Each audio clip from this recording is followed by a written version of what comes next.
Don't hang up that phone. We've found what you're looking for. Welcome to the Let's Talk Cabling podcast with Chuck Bowser, RCDD. Well, seeing how we're pulling Category 6A, the most powerful twisted pair in the world, you gotta ask yourself this one question. Did I pull 295 or 300 feet? Well, do you feel lucky? Do you, punk? What exactly does RCDD stand for? Registered Communications Distribution Designer. Just the expert you need to ensure your cable plant performs exactly as designed. The elite professional, knowledgeable, and experienced in leading-edge ICT design principles. Now, send the new guy to the truck for a bucket of dial tone and the cable stretchers, while you listen to an informative program on telecommunications. Thursday night, 6 p.m. Eastern Standard Time. That can only mean one thing only. It's time for After Hours Live with Chuck Bowser, RCDD, your RCDD Bixie technician to help you with your design, installation, certification, estimation, project management, and also your guide for career path and certifications. Do this every Thursday night at 7 p.m. I'll admit I was kind of like creating the link for this, so you probably just saw. I will be at the Bixie conference. I'll talk about that in a minute. Big for me. So every Thursday night, and the last week of the month, we do virtual QAs. Virtual QA. So I've got some pictures that were sent to me. Some of the pictures were sent to me by projects that they actually did, and some of the pictures that were sent to me were pictures, that stuff that they saw while they're working. So we're going to address all that stuff today. So if you've got a project and you want me to do a QA on it, send me the pictures. You can send it to chuck@letstalkcabling.com. You can send it to any of my social media links, right? So are we talking OSP cable networks? If you have a specific question, hit me with it. But let's get on with the show. We have some housekeeping we got to get out of the way first. If you've ever been on this show more than once, you know we always start off with, what are you drinking? What? Oh, by the way, welcome Twitter. Twitter's live tonight. I am drinking ginger ale, Zevia ginger ale, with a little bit of lime essential oil. So it's like a cheap man's 7-Up, right? So what are you drinking tonight? Tell me in the chat box. And also, flip over to chat box here so I can see what everybody's saying here too. So tell us what you are drinking there, right? Let's see what's Michael Makupa is drinking lemon peppermint tea. Oh, that sounds good. That sounds absolutely good. Jasmine's in the house. She's drinking water. Hello, Jasmine. How you doing, my friend? We haven't talked in a while. We need to catch up. Anthony is also in the house. Anthony Warren, Low Volt Warby, the famous Low Volt Warby is in the house. He's drinking Dr. Pepper, right? And let me see here. Chuck, Jonathan Jews, watching from Tampa, Florida, where he's having TIA standard meetings. I'm drinking a Diet Coke and working on the TR-42 closing preliminary report. I need to catch up with you. I'm going to be there Monday and Wednesday. Need to catch up with you. Maybe we could do a live on the spot interview. That would be kind of cool, wouldn't it? Let me see. What is Luke is drinking water. George Humphrey is drinking nothing. George, get something to drink, man. You need to get something to drink. And Joe is drinking coffee. Oh, I'm sorry, Jose. Jose's drinking coffee. So there we go. Somebody's drinking hibiscus tea to hold the blood pressure. You know, we grow our own cranberry hibiscus, and that makes the best tea. The best tea. Now, next thing we always do is check out the QR code, which will be on the screen here in just a second. Man, I need to talk my wife into doing this stuff for me. There we go. There's the QR code right there. So, you know, if you like this content, if you like what I do and you want to help support the program, buy me a cup of coffee. Click on that link or scan that QR code with your phone. Buy me a cup of coffee. You can even schedule a 15-minute one-on-one Zoom call with me after hours, of course, because I do have a day job. So I always do that stuff after hours. And it's just a way that you can support the show because it costs money to put all this stuff up. And honestly, the wife's getting mad at me because I'm not making enough to pay for the show. So secret. Secret. I don't want to get in trouble. So yeah, try to support the show if you can. If you go to Patreon, you can support us there. We got things as little as $5 a month. Every little bit helps to support this show. Every little bit. So today's acronym challenge, because that's the next step that we go to, is NOC. N-O-C. N-O-C acronym challenge. What does NOC mean? I'll give you a few minutes to figure that one out. NOC. What does that acronym mean? And we're doing that live acronym challenge at Bixie this on Wednesday, right? So let me see. Nobody has answered it in the TikTok feed. Let's switch over to the thing. Oh, look at that. There it is right there. Home Lab Tech Support. Network Operations Center. They got it just a hair before you, Big Daddy. Just a hair. I mean, it was so close. So close. So that's what NOC means. Let's go ahead and clear that. Let's get to the rest of this show. Clear off this graphic. Can't remember how to do that. Oh, yeah, there it is. Bingo. Bingo. So we've done the thing. Oh, today's motivational minute. And I don't know where I heard this, so I can't attribute who it was, but it kind of ties in with the theme for tonight. If you don't have time to do it right the first time, when are you going to have time to go back and redo it? I'll say that again. Let it sink in. If you don't have time to do it right the first time, when are you going to find time to go back to do it right? When you do poor quality work, the cost of quality, you got to pay somebody to go back out and do that again. You lose customer confidence. You might impact your schedule at your competition or at your office with other projects. It could damage your reputation. You should always do your best. Always do your best. Okay. A good technician. There was a post on Facebook this week, and somebody, it was a long diatribe, and somebody says, I don't care about your opinions, blah, blah, blah, blah. A good technician will listen to everybody's opinion in the journey to make their stuff better. Okay. Doesn't mean you'll necessarily deploy what their opinion stuff is, but you got to listen, because some people are smarter than you. There's people smarter than me out there, and I listen to them. Right. And I listen to people. There are people in this industry, I know this is going to shock you, who have less experience than me and are smarter in some subjects than I am. I'll give you a point. So last night, I'm sitting in my house watching TV, after hours watching TV. My phone alerts me. Bing, Instagram, there's a live feed. Tech World was on. They were doing a live stream. They were talking about access control.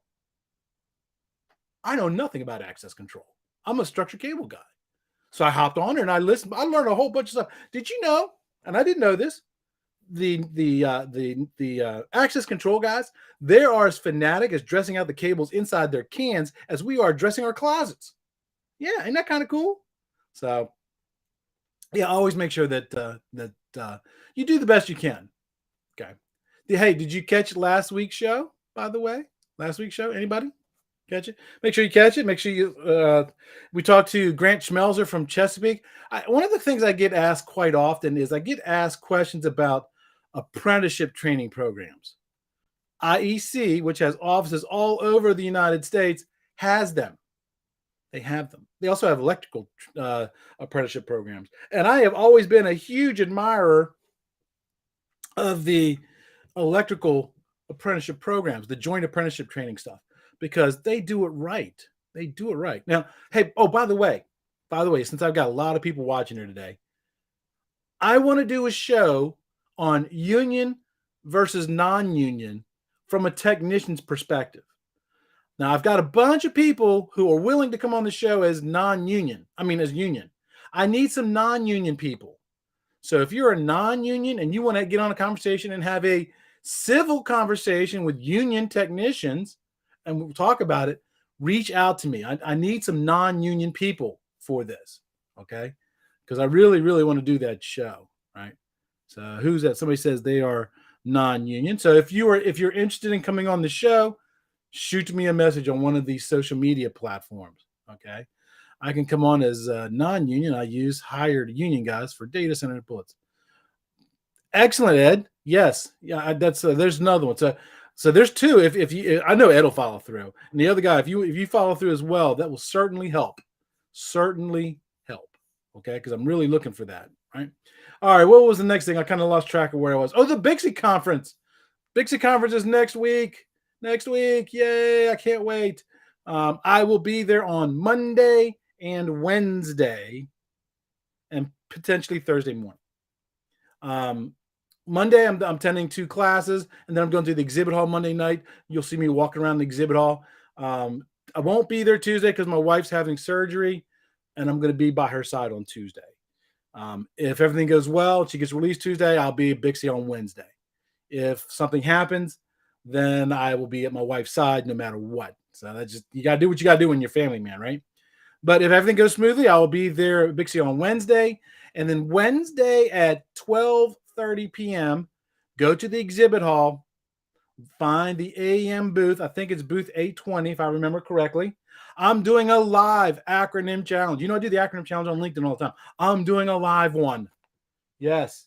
And the winners can win their choice of a Wire Monkey shirt. Let's Talk Cabling Podcast shirt. VFL. Where's my other stuff? I'll have my cable strippers with me. I'll have some Uhin strip tools with me. I'll even have a Oregon threaded tool with me. So I'm gonna be doing that live Q&A. So if you're at Bixie, Wednesday 12:30, come check me out at the AEM booth. Okay, so that way you might win something. Oh, of course, I will also have podcast stickers, right? So I have the regular podcast stickers and the Wire Monkey stickers, yeah, and also the Knowledge is Power sticker. You don't have to do. If you just see me walking around at Bixie, stop me, say, Chuck, let me have a sticker, and I will give them out as long as I have them. Okay, I have, I think, 200 or 300 of them. I don't think I'll come across 300 people at the Bixie conference that'll absolutely just want stickers, but I'll have a bunch of them. So hope to see you there at the Bixie conference. Okay. All righty. Now let's get into the live QA portion. Now these are QAs, the pictures that were sent to me by people. Let me take my TikTok phone down. So is there a way I can change the screen on the TikTok while I'm in midstream? Guess not. So I'll have to do it this way. Okay. So here, what we're seeing here is, this is a network on somebody's home. This was sent to me via Trevor on Facebook. So here's the things that I really, really like about this. Trevor did a really good job of dressing his cables above that cabinet. It's kind of hard to tell because I can't zoom in on it here, right? Did a really good dressing the cables. Now, the things he could have done better, he used tie wraps. Now, tie wraps are okay, but I will tell you right out of the gate, it's always better to use Velcro than it is to use tie wraps. If you use tie wraps, take care to not cinch the jacket and space them evenly. Also, when I looked closely in that cabinet, it looks like he mounted that cabinet to that plywood with drywall screws. I would have used lag bolt or something a little bit thicker with a fender washer, right? And then another thing I don't like about this is that you see that door is open. Right behind the door, what is that? That is an electrical distribution panel. He's way too close to that.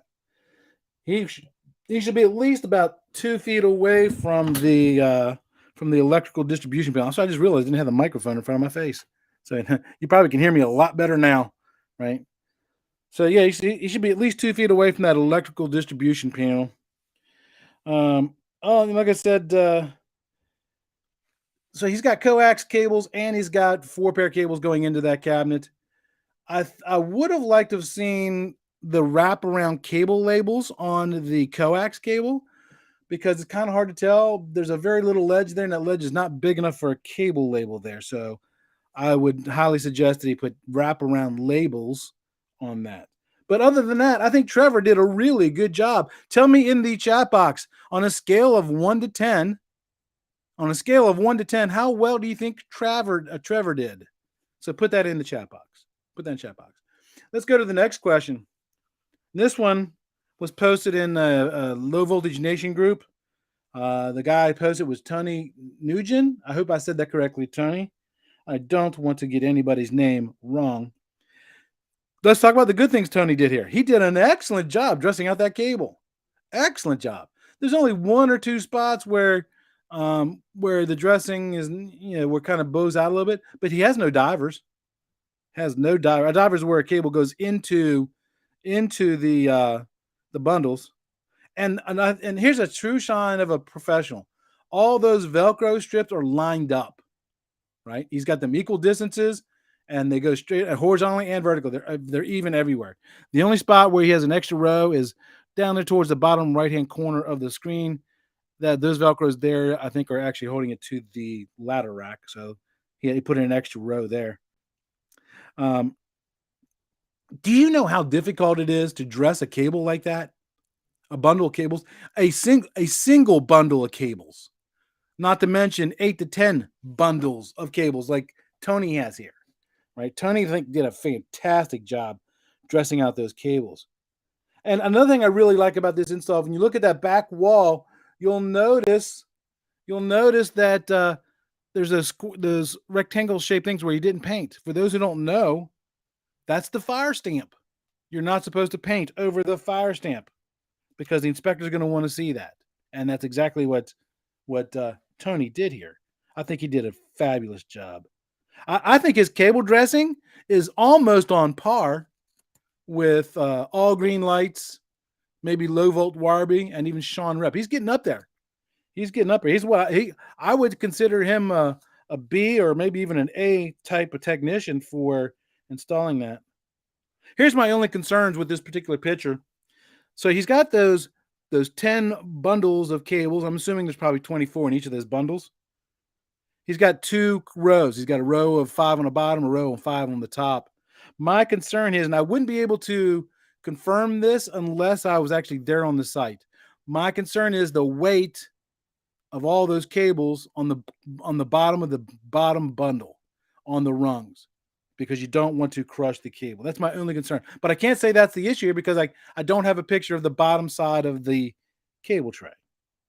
And another issue that I have here, and this is not an installation issue, this is a design issue, so it's probably not Tony's fault. It's probably whoever estimated it. I would highly recommend that that they would have put the posts on the side of that ladder rack to keep everything in nice and neat, right? There we go. So that's what I recommend for that one. So again, he got really good. We got another picture of him. So continue on. This is that same ladder rack, but now we're looking the other direction. So the thing I really want to focus on here is look where those cables turn to come out of the cable tray down into the racks. He used bend radiuses. Yes, that's a common mistake that most technicians oversee, is that whole thing.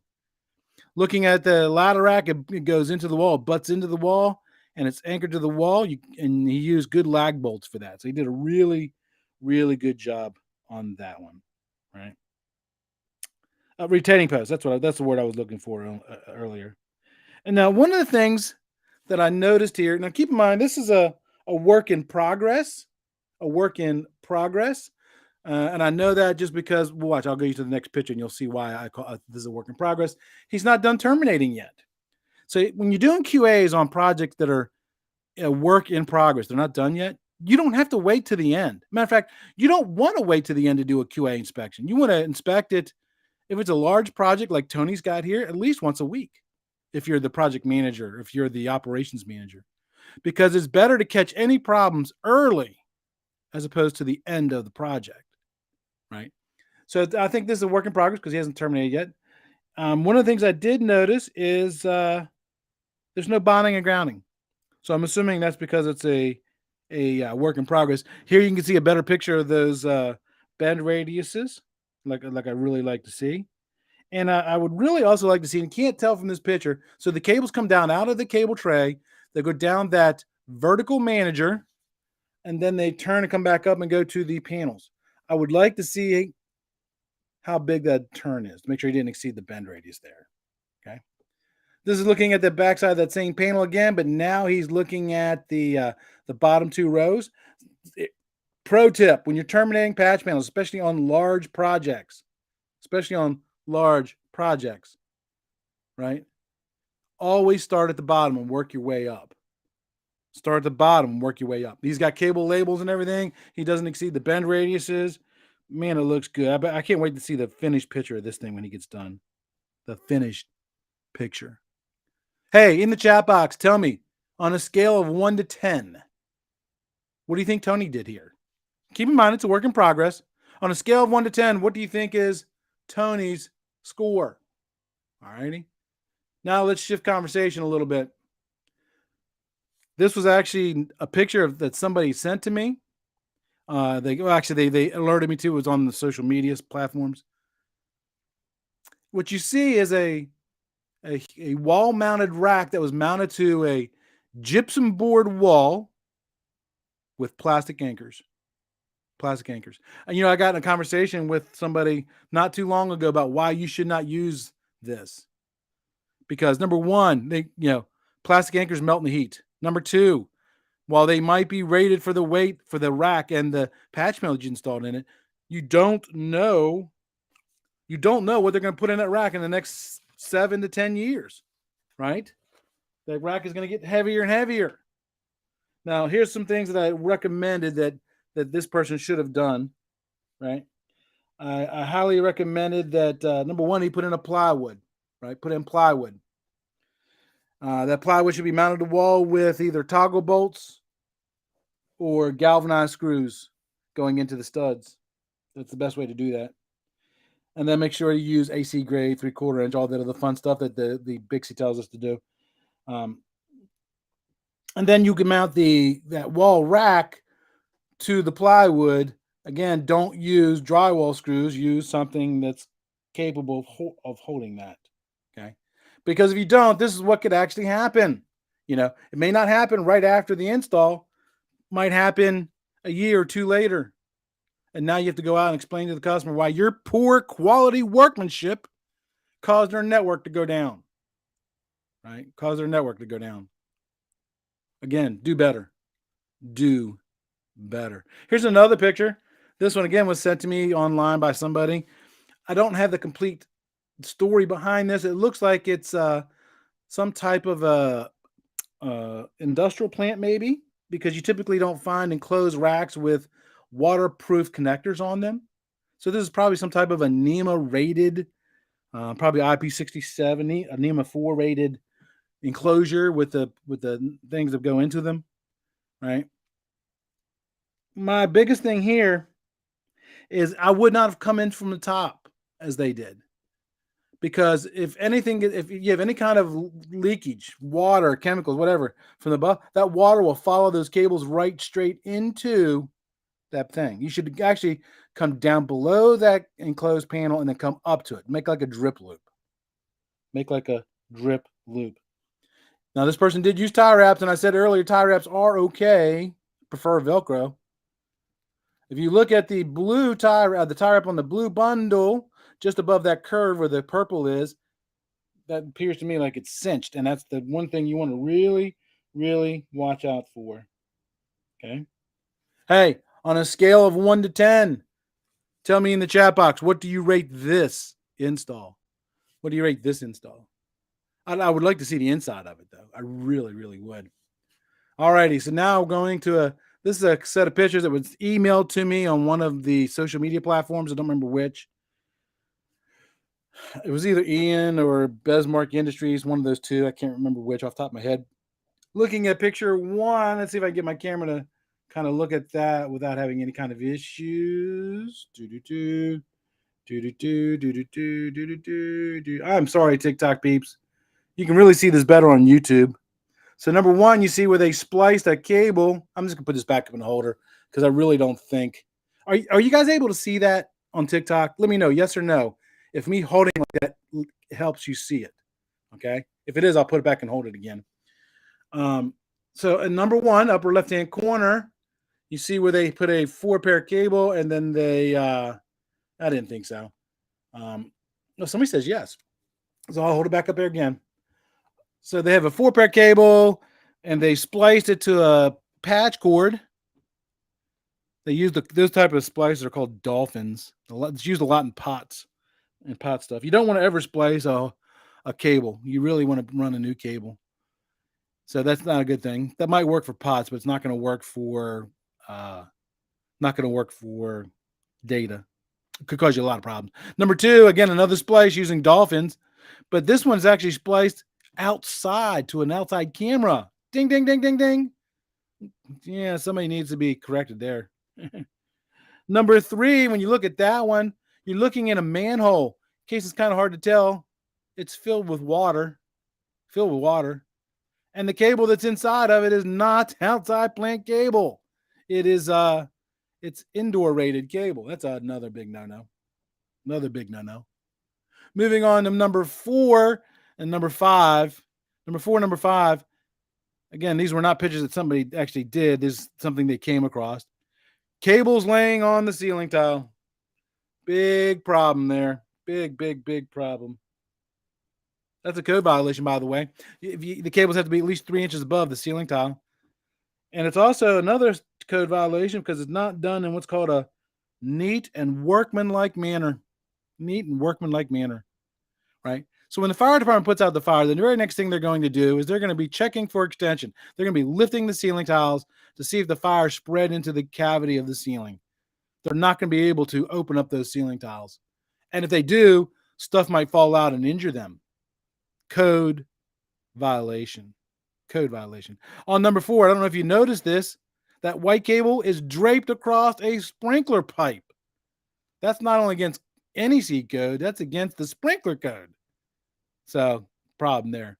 In number 5, in the back there, about towards that vent, you see a bundle of cables that kind of go up and then come back down. They're supported by, ready for this?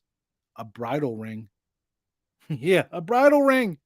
Not supposed to use bridle rings for high performance data cabling because the thin edge of that bridle ring crushes those cables.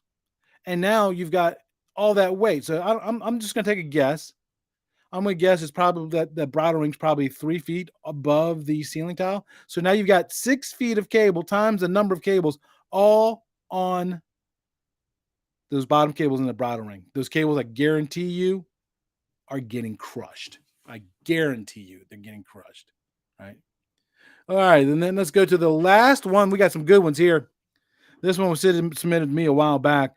Looking at number 1, the upper left-hand corner, what you're looking at is a glass panel, like a modular furniture kind of thing, with a cable strapped to the outside inside of a latching duct going up into the ceiling tile. Notice what they did? They tore the ceiling tile. In that scenario, I probably would have taken the latching duct up above the tile and then cut a notch in the tile so that way it wouldn't have damaged the tile. Looking at number 2, there's that same glass panel. The cable comes down and then turns and goes across. They didn't use any outside corners, right? They make inside corners. They make outside corners.